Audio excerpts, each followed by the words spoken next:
আসসালামু আলাইকুম। মাই everything blog channel থেকে আমি যুক্ত হয়েছি। তো আশা করছি সবাই ভালো আছেন। আলহামদুলিল্লাহ আমিও ভালো আছি, কিন্তু মনের দিক দিয়ে ভালো নেই। যেহেতু আমার এটা ব্লগ চ্যানেল, আমি যে একটা ব্লগ ভিডিও বানিয়ে আপনাদের সাথে কথা বলবো, সেই মন মানসিক নেই। হাতে একদম কাজ উঠতেছে। এখন কেন হাতে কাজ উঠতেছে না সেটাও বলছি, আর কেন মন ভালো নেই। মন ভালো নেই, তারপরও আমরা তো মুসলিম, আমাদের বলতে হয়। কারণ ভালো নেই সেটা বললেও ভুল হবে। আল্লাহর কাছে অনেক শুকরিয়া আদায় করি যে অনেক ভালো আছি। আর কেউ যদি জিজ্ঞেস করে কেমন আছেন, সেটার উত্তর দিতে হয় আলহামদুলিল্লাহ ভালো আছি। তো হাতের 5 আঙ্গুল যেমন এক সমান না, আল্লাহ কিন্তু সবাইকে একসাথে সব সুখ দিবে না। তার কোনো না কোনো দিক দিয়ে কমতি থাকবেই। আর বান্দারও শুকরিয়া শেষ নাই, চাওয়ার শেষ নাই, পাওয়ার শেষ নাই। তো যাই হোক, আমি যেটার জন্য আসছি সেটা বলতেছি যে আলহামদুলিল্লাহ ভালো আছি, কিন্তু মনের দিক দিয়ে ভালো নেই। কেন মনের দিক দিয়ে ভালো নেই?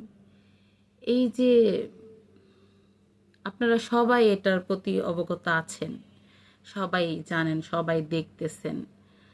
কারণ এটা এমন কোনো লুকানো কাজ না যে লুকিয়ে হয়েছে কেউ দেখতে পারবে না। ওই যে একটা কথা আছে, আকাশে চাঁদ উঠলে সবাই দেখতে পারে। তো এইটাই এমন একটা জিনিস যে এই যে উত্তরার যে ঘটনাটা, প্লিজ ভিডিওটা স্কিপ করবেন না, তো পুরো ভিডিওটা দেখবেন। এই যে উত্তরার যে স্কুলে যে ঘটনাটা ঘটলো বিমানের, মানে কি বলবো, যখন নিজের সন্তানের কথা ভাবি,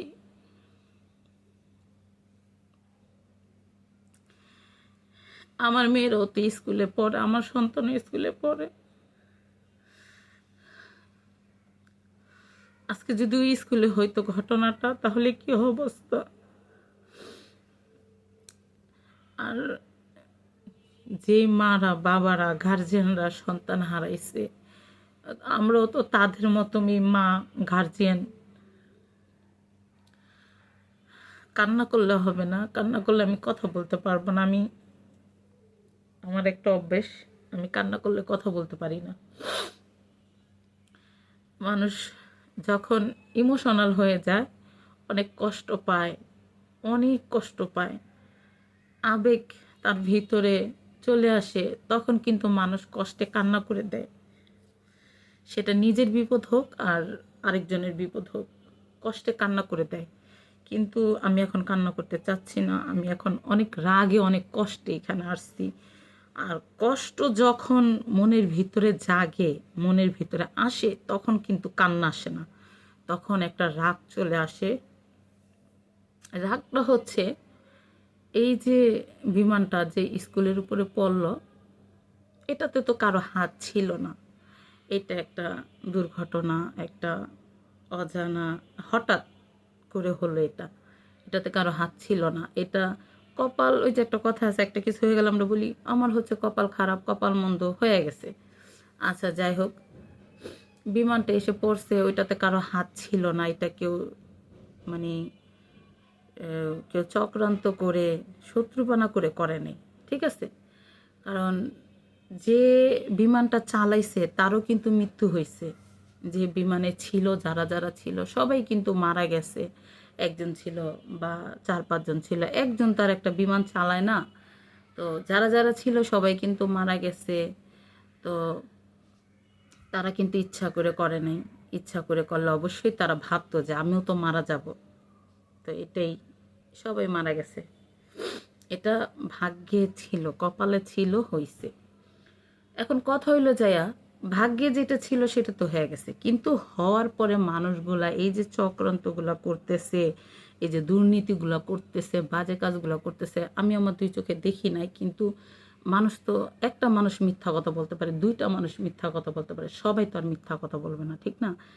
এই ফেসবুকে গেলেই শুনি, ইউটিউবে গেলেই শুনি যে সবাই এই কথাই বলতেছে যে বাচ্চা অনেক লাশ এগুলো ব্যাগে করে উঠিয়ে উঠিয়ে ওনারা হাসপাতালে নেওয়ার কথা বলে হেলিকপ্টার দিয়ে নিয়ে নাকি গায়েব করে ফেলতেছে। তো এখন কথা হচ্ছে গিয়ে যেগুলো পুড়ে গেছে, মানে একদম কোনো অস্তিত্ব নাই, ওইগুলার তো আর বাপ মা খুঁজে পাওয়া যাবে না, কারণ অস্তিত্ব নাই, কিছু নাই, হাড্ডি ছাড়া ওইগুলো কিভাবে বুঝবে যে কার সন্তান।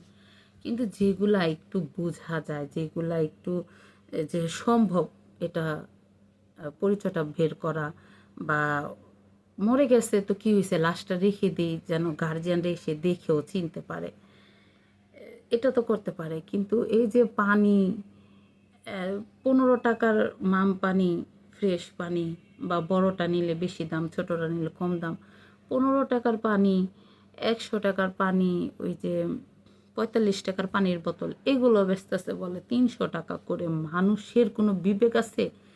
ওইখানকার যে দোকানগুলো, ওইখানকার বলে সবাই বলে পানি অনেক দামে বেচতেছে।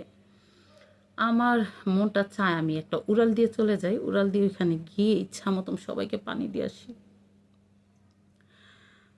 কিন্তু পারতেছি না। আমরা তো নারী, সংসারে জড়িত। আমার হাজব্যান্ড আমার পাশে, মানে আমাদের এখানে থাকে না, দূরে থাকে, উনি তো এখানে নাই। আর আমার শ্বশুর শাশুড়ি বা বাবা মাও নাই, ওনারা অনেক আগে মারা গেছে। তো না হয় আমার মেয়ে দুইটাকে রেখে আমি ওইখানে যেতাম। আমি যখনই খবরগুলো দেখি আমার বুকটা ফেটে যায়, মনটা চায় আমি ওইখানে যাই, কিন্তু আমি যেতে পারতেছি না। আমি ফেসবুক চালাই, কিন্তু ফেসবুকে বেশি একটা ঢুকি না, ঢুকলে আমার মাথা নষ্ট হয়ে যায়। তো খবরটা যেদিন ঘটনাটা ঘটছে আমি কিন্তু সেদিন জানি না, তার 2 দিন পর জানি। আমাদের বাসার বাড়িয়ালি আসছে সন্ধ্যাবেলা, বলতেছে স্বপ্নরাম্মু চলো হাঁটতে যাবা, চলো একটু হাইটটা আসি, শরীরটা কেমন জানি লাগে, একটু হাঁটলে ভালো লাগবো, মনটাও ভালো না। তো আমি বললাম কেন আন্টি কী হয়েছে? তো বলতেছে কেন তুমি দেখো না, তুমি কি ফেসবুকে যাও না? তো আমি বললাম না, ফেসবুকে গেলে মেয়েরা রাগ হয়, হাজব্যান্ড রাগ হয়, আমি ফেসবুকে গেলে আমার মাথা নষ্ট হয়ে যায় এগুলো দেখলে। পরে বাড়িয়ালি আন্টি বলল আরে উত্তরা স্কুলে এরকম এরকম বিমান এরকম হয়েছে। পরে আমি সাথে সাথে মোবাইলটা নিয়ে ফেসবুকে ঢুকলাম, ঢুকে দেখি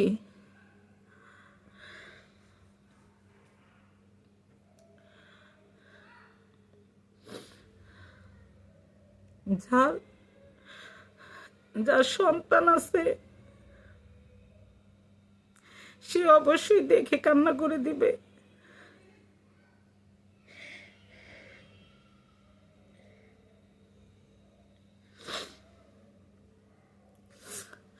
আল্লাহ, আচ্ছা যাই হোক, কান্না করতে চাচ্ছি না, কান্না করলে আমি কথা বলতে পারি না।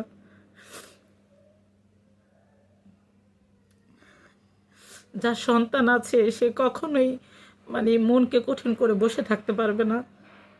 এখন কি করব বলেন, আমি সন্তান দুইটা, আমার ঘরে কেউ নাই, মুরব্বি নাই, কেউ নাই যে আমি আমার সন্তান দুইটাকে রেখে আমি ওইখানে যাব দেখতে, একটু নিজ চোখ দিয়ে দেখে আসবো, একটু মানুষদের একটু সাহায্য করে আসবো। আমি সাহায্য করার কে? সাহায্যের মালিক হচ্ছে আল্লাহ। এখন আমার উসিলায় যদি কারো সাহায্য হতো। এখন এই যে চারপাশে খালি শুনি ফেসবুকে ঢুকলে ধর্ষণ, এটা সেটা, বাচ্চাদের ধরে ধরে ধর্ষণ করতেছে, চাচার কাছে দিতে চায় না, মামার কাছে দিতে চায় না, দাদা নানা কারো কোলে দিতে বলে, দিতে না করে বাচ্চাদের। তো আমিও আমার 2 মেয়ে কার কাছে রেখে যাব বলেন? ওদের তো নাই, কার কাছে রেখে যাব? থাকলে আবার আরেক টেনশন, ওই যে কি না কি করে ফেলে, এখন নাই, এটা আবার আরেক টেনশন। তো আমরাও তো ছোট তো বড় হয়েছি, দাদা দাদি, দাদা নানা, চাচা জ্যাঠা মামা, তাদের কোলে কোলে বড় হয়েছি, আদর আদর বড় হয়েছি, কখনো তাদের ওই খারাপ দৃষ্টিটা দেখি নাই, যে একটা খারাপ দৃষ্টিতে ভাগ্নিকে ভাস্তিকে দেখবে, নাতিনকে দেখবে, খারাপ দৃষ্টি তো তখন ছিলই না এত খারাপ। আর এখন নিজের সন্তানকে চাচার কাছে, মামার কাছে, দাদা নানা তাদের কাছে দিতে পারি না, মানে মাথায় কাজ করে না যে কে কি করে ফেলবে, একমাত্র বাবা ছাড়া বিশ্বাস নাই, মানে পুরুষ পুরুষ বলতে বাবা ছাড়া আমার মেয়েকে দিয়ে আমি কারো কাছে বিশ্বাস করতে পারি না ওদের বাবা ছাড়া। কিন্তু এখন দেখি সে বাবাও নাকি এই কাজ সেই কাজ কত কিছু মানে ফেসবুকে গেলে দেখি আর কি। তো আমার হাজব্যান্ড তো আমার দুই মেয়েকে যথেষ্ট ভালোবাসে, আমি যেটা দেখি সেটাই বলতেছি। আর সবাই তো খারাপ না, সবাই খারাপ না, আবার সবাই ভালোও না। যখন একটা অঘটন ঘটে সেটা তো এখন হচ্ছে ফেসবুকের জমানা, ইন্টারনেটের জমানা, সবাইরই সব কিছুর ব্যাপারে অবগত আছে। তো কি বলবো, বললে শেষ হবে না, কথা শেষ নাই, ভিডিও বড় হয়ে যাবে, আপনারাও বোরিং হয়ে যাবেন। তো যে ধারে কাছে আছেন যাবেন, গিয়ে ওনাদের একটু হেল্প করে আসেন, পানি নিয়ে আসেন। কে যেন আসছে আমার ঘরে, মেয়েরা আসছে হয়তো বা স্কুল ছুটি হয়ে গেছে, তো মেয়েরা আসছে স্কুল থেকে। এই যে দেখেন, আর রাত্রে শুয়ে শুয়ে ভাবি যে মেয়েদের স্কুলে দিব না, স্কুলে দিলে কি না কি আবার ঘটনা ঘটে যায়, কে ধরে নিয়ে যাবে, ধর্ষণ করবে, কে আবার ভাববে যে ওই যে বাবার এরকম এরকম আছে, ধরো লাখখানিক টাকা এবার চায়া বসা থাকো, এই ভয় মাথায় কাজ করে। আবার এই যে এখন যে স্কুলে যে বিমানটা যে ভাষ্ট হলো, হ্যাঁ, ওইখানের কথাও ভাবি যে স্কুলে দিব না। এখন সন্তানকে তো আমরা স্কুলে দিই মানুষ করার জন্য, ঠিক না? এখন স্কুলে যদি না দেই, ভবিষ্যৎ তো পুরাই অন্ধকার।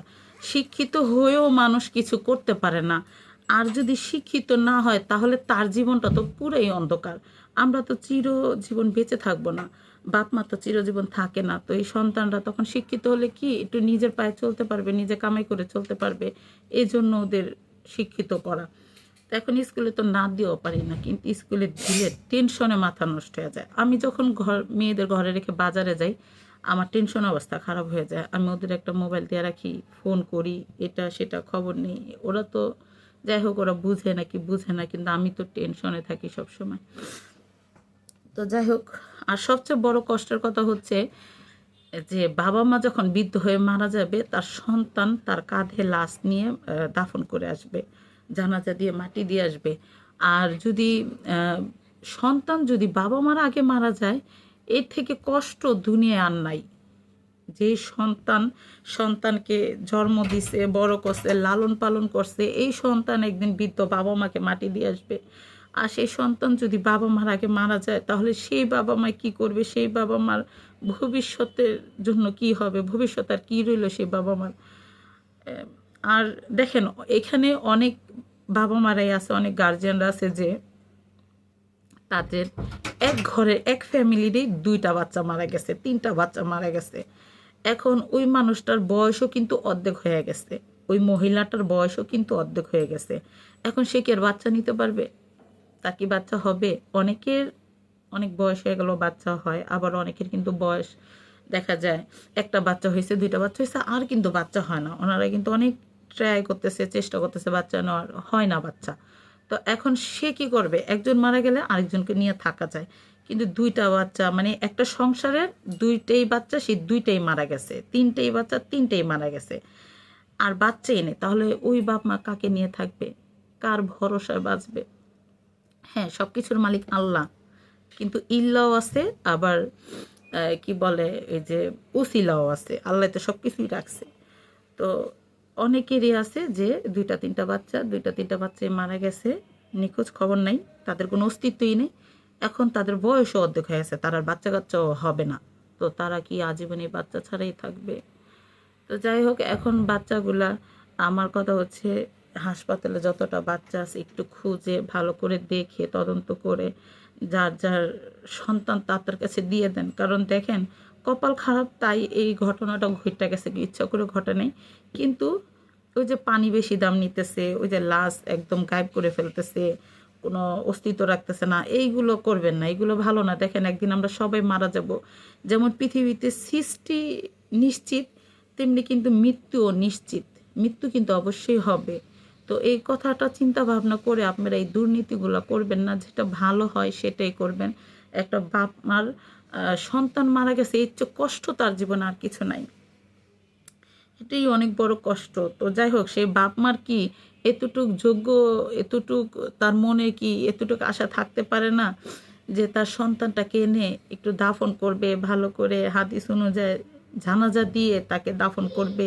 এতটুক কি তার নসিবে থাকতে পারে না ওই বাবা মাটার? তো আমার সবার কাছে রিকোয়েস্ট, অনুরোধ, যেটাই যেটাই ভাবেন, যেটাই বুঝে নেন, আমার একটাই কথা, একটু ভালো করে দেখেন আরও লাশ পাওয়া যায় কিনা। ওইখানে লাশগুলো এনে একটু বাবা মার হাতে দেন। আর যেগুলো অসুস্থ বাচ্চা, অসুস্থ শিক্ষক শিক্ষিকা যারা আছে, তাদেরকে একটু ভালো করে চিকিৎসা দেন। রিজিকের মালিক যেমন আল্লাহ, সুস্থতার মালিক, হেদায়েতের মালিকও আল্লাহ। কিন্তু আপনারা তো উসিলা, ডাক্তাররা তো হচ্ছে উসিলা। তো আপনাদের উসিলা যেন এই মানুষগুলো ভালো হয়, একটু ভালো চিকিৎসা দেন। আর যেগুলো মারা গেছে ওই লাশগুলো বাবা মার হাতে দিয়ে দেন, যেন বাবা মা একটু ভালো করে জানাজা দিয়ে দাফন করতে পারে। এতটুক জানি তাদের নসিবে জুটে, ওনাদের একটু হেল্প করেন এতটুক। আমার অনেক বড় হয়ে গেছে ভিডিওটা, তার জন্য আমি ক্ষমা চেয়ে নিচ্ছি। তো মানে আর ভাল লাগতেছিল না, দেখে কান্না করতে করতে চোখের পানি শেষ। এখন অনেক কষ্টে আসছি, অনেক কষ্টে, অনেক রাগে জিদ্দে ভিডিওটা করলাম যে মানুষগুলো কেন এরকম করতেছে। মৃত্যু তো একদিন হবেই সবার, এটা তো কেউ ইচ্ছাকৃত ঘটে নাই। কিন্তু এখন যা হচ্ছে এগুলো তো আপনারা ইচ্ছা করে ঘটাইতেছেন, তাই না? তো যাই হোক, ক্ষমা করবেন সবাইকে। বিদায় নিচ্ছি এখানে। আমার মেয়েরাও স্কুল থেকে আসছে, মেয়েদের খাবার দিতে হবে। আর সবাই সবার সন্তানকে দেখে রাখবেন, ভালো থাকবেন। আসসালামু আলাইকুম।